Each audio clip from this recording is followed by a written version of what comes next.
classical guitar piece Andante Waltz in E minor by Henry Purcell, performed by Trevor Maurice of Learn Classical Guitar.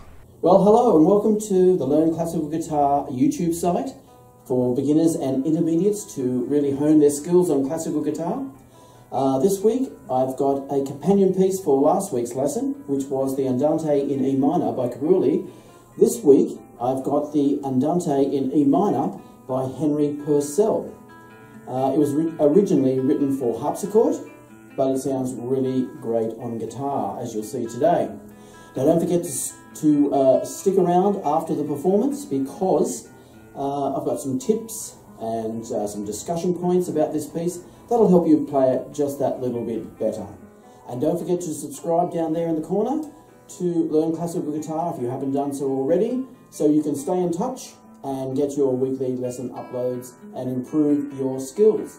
Well, there's plenty to go through this week, and we're going to go through the chords sections, the first beat of each bar, and play those chords in the left hand. Just get that really smooth. We're also going to talk about dynamics, especially in the lovely second section. You'll see there's a lovely melodic part in that second section, which you should enjoy playing, which leads me to the next point, where you're playing up on the second string, 7th fret. We'll get to that in a moment, so stick around for that. Also, we'll talk about playing your piece more musically, using morendo at the end, slowing down and dying away. That's a great technique to master. And then playing the harmonic as the last note of the piece on the 6th string at the 12th fret. So we'll go through that as well. Okay, we're going to do all that right now. Let's go.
Okay, the first thing we're going to do is do the chords on the first beat of each bar. They're the main chords in the piece, starting on the E minor. In the first and third sections, it's mainly the E minor and the B7 chords, and it goes briefly to G major, the relative major, in the second section. Let's just go right through that without repeats, all the way from the start to the finish. First beat of the bar, the chords. 1, 2, 3. 2, 3. 2, 3. 2, 3. 2, 3. Same pattern.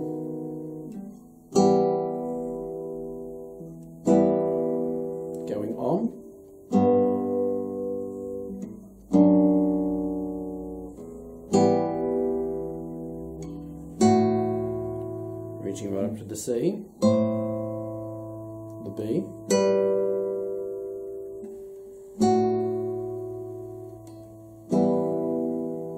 third section, final, exactly the same as the first section. Pays to get these smooth.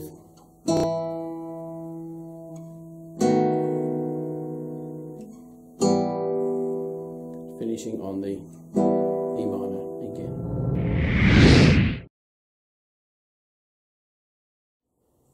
Okay, the second thing we're going to do is building the dynamics slowly up from bar 9 through 13 and then decrescendo back down to 16.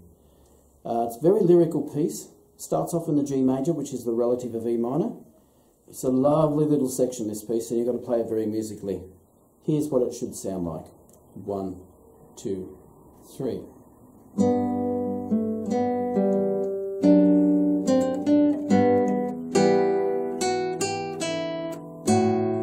Crescendo.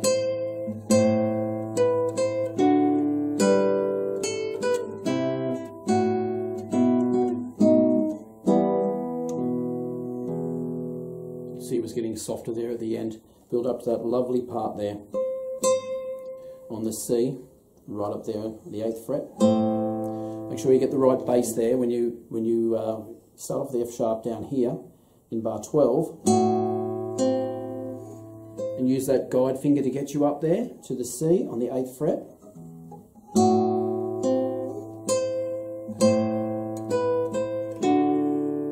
It's very important to get the A bass with the C and the F sharp and the D. Third finger is on the 8th fret, and use the second finger on the F sharp on the 2nd string and with the D bass. Try that again slowly.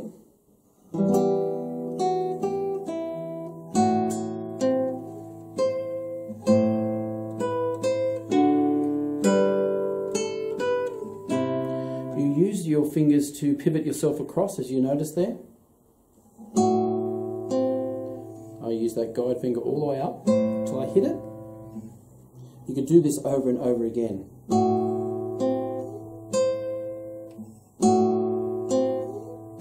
Sorry, went a bit too far there.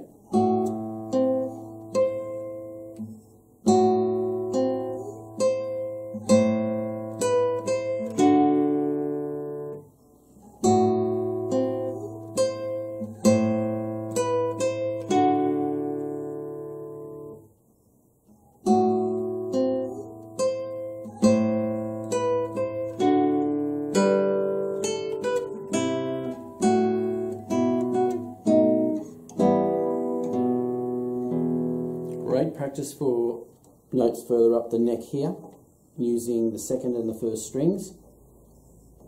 Great little piece. Okay, when you're doing the last part, from bars 22 down to 24, the last 3 bars, it's morendo, or dying away and slowing down. Actually, I'll come into it from bar 20.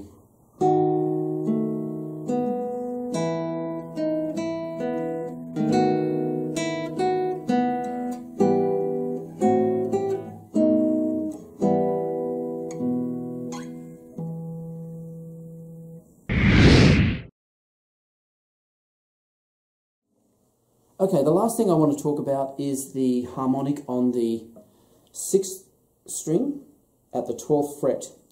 Now, when you play that harmonic, there are 2 really important points. You want to use the pad of your finger, the fleshy part, to strike the string. I hit it with my nail thumb when I strike it, but I put the pad of my 3rd finger, but I don't put it before the fret like I would play a note.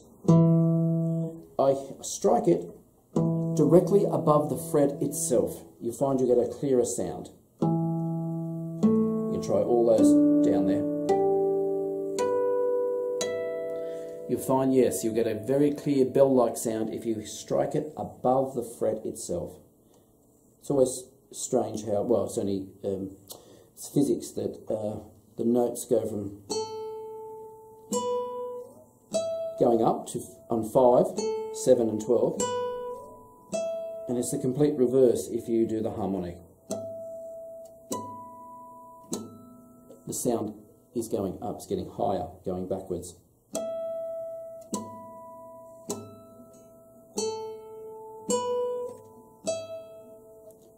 Okay, so that's the main thing to do, is to hit it above the fret, hit it with the fleshy part of your finger.